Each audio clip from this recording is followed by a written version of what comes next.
200 సంవత్సరాల కిందట అణిచివేతని మీరు ఒక్కసారి ఊహించుకోవాల్సిందిగా కోరుకుంటా ఉన్నా. ఇంట్లోకి రానిచ్చేవాళ్ళు కాదు, మంచినీళ్ళు తాగనిచ్చేవాళ్ళు కాదు, మాట్లాడితే పాపం అనుకునేవాళ్ళు, పలకరిస్తే కుదరదనుకునేవాళ్ళు, ఏమాత్రం జ్ఞానమున్నా నీది జ్ఞానమే కాదనేవాళ్ళు, నీకు నైపుణ్యం ఉంటే నీది నైపుణ్యమే కాదనేవాళ్ళు, ఆ కులంలో పుట్టావు కాబట్టి నీకు నైపుణ్యం ఉన్నా వృధా అనేవాళ్ళు, ఈ కులంలో మేము పుట్టాం కాబట్టి మేము గొప్పవాళ్ళని చెప్పే వాళ్ళ సంస్కృతి ఉన్న రోజుల్లో ఆయన ఎటువంటి పోరాటాన్ని చేసి ఉంటాడా అని ఒకసారి మీరు అందరూ అర్థం చేసుకోవాల్సిన అవసరం ఉంది. అప్పటికి కూడా ఎంతో ధైర్యంగా ఈ సమాజంలో జరుగుతున్నటువంటి అసమానతల మీద, ఒకడు ఎక్కువ ఒకడు తక్కువ అనే భావన మీద, నువ్వు అంటరాని వాడు అనే ఆలోచన మీద, నువ్వు తక్కువ కులానికి చెందినవాడు అనేటువంటి సైద్ధాంతిక భావనల మధ్య ఆయన తన పోరాటాన్ని సాగించినాడు. పోరాటం చేయడానికి ఒకరికి ఒక పద్ధతి ఉంటుంది. ఇప్పుడు హాల్లో మనం అందరూ ఉన్నాం, అయ్యా పోరాటం చేయండి అంటే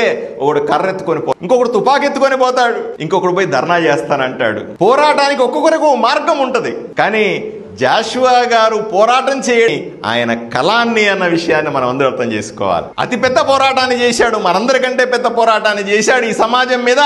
తన కలంతో, కత్తి లాంటి కలంతో, కత్తి కంటే పదునైనటువంటి ఆలోచనలతో ఈ సమాజంలో ఉన్నటువంటి రుగ్మతలన్నీ కోసే ప్రయత్నం చేశాడు.